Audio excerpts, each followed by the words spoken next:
कुठला सुंदर असा भव्य आणि दिव्य मैदान आणि या मैदानातला फायनलचा फेरा पोहतोय कोण होतो एक नंबरचा मानकरी सुंदर अशा गाड्या पळतायत आर्यन राम आहे मधी शंभू आहे तिकडे गब्बर आहे अतिशय सुंदर रत्नागिरी सिंधुदुर्ग मतदारसंघाचे खासदार नारायण राणे यांच्या वाढदिवसाच्या निमित्तानं देवरुखमध्ये भव्य बैलगाडा शर्यतीचं आयोजन करण्यात आलं होतं। या शर्यतीचं उद्घाटन खासदार नारायण राणे यांच्या हस्ते करण्यात आलं। या बैलगाडा शर्यतीमध्ये जवळपास 100 पेक्षा जास्त बैलगाडा स्पर्धक सहभागी झाले होते। ही स्पर्धा अतिशय खेळीमेळीच्या वातावरणामध्ये पार पडली। नारायण राणे यांच्या सोबत मंत्री नितेश राणे, आमदार निलेश राणे आणि भाजपचे पदाधिकारी यावेळेला उपस्थित होते। अंतिम सामन्यामध्ये 6 स्पर्धक सहभागी झाले होते। या 6 जणांमध्ये अंतिम सामना अतिशय अटीतटीचा झाला। या स्पर्धेमध्ये संगमेश्वर तालुक्यातील मांजरे गावचे निलेश देसाई यांनी बाजी मारली। 51,000 रुपयांचं रोख बक्षीस त्यांना मिळालं आहे। या स्पर्धा का महत्त्वाच्या आहेत, अशा स्पर्धा का घेतल्या पाहिजेत, हे नारायण राणे यांनी यावेळी सांगितलं। ही शर्यतीबद्दल ऐकत होतो पण जायचा योग आहे आता दिवशी मला आनंद वाटतो या शर्यती पण शर्यतीचे नियम पाळतो। शेवटी प्राणी आहेत त्या प्राण्यांना योग्य आपल्या आनंदासाठी योग्य वापर करावा। कुठेही शरीराला त्यांच्या इजा होणं झाली तर त्वरित उपचार करणं वगैरे गोष्टी व्हायला पाहिजे। उपस्थित तरुण वर्ग मोठ्या प्रमाणात आहे। बैलांना बोलता येत नाही धावता येत पण ते धावत असताना एकाच ईर्ष्या आणि एकच त्यांचं त्यांना वाटत की आपण पहिलं यावं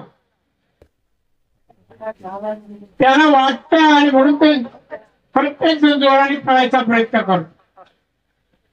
तुम्ही तुमच्या जीवनात यशस्वी होण्यासाठी जे 4 क्षेत्रात पळणं आवश्यक आहे म्हणजे काम करणं कर्तृत्व करणं आवश्यक आहे।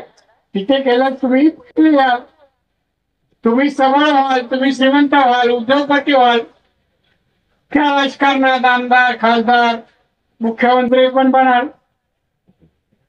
प्रयत्न करा हे प्रयत्न तुम्ही करावे। हा सावंत धूर्त माणूस आहे त्यांनी शर्यतच काढली माझ्या वाढदिवसाला।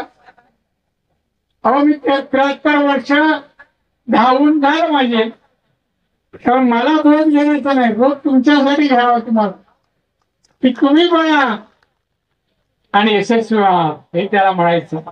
चांगलं आहे कोणी त्यांनी हे केलेलं आहे मी त्यांना शुभेच्छा देतो। तुम्ही उन्हात उभे आहात तुम्हाला उन्हाचा त्रास नको आहे तुम्हाला असं तापवायचं नाही विचाराने तापवायचं। येईन परत बोलेन तुमच्याशी तरुणासाठी तरुण पण यशस्वी केलं तर आपले आयुष्य यशस्वी होतं।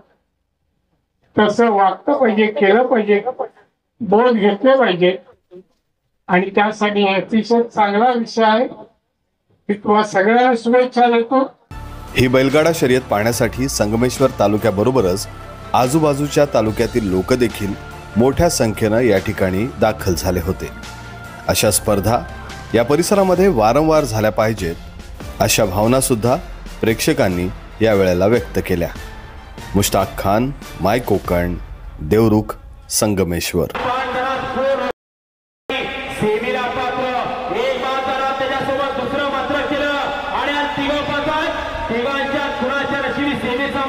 सुंदर अशा गाड्या पळतात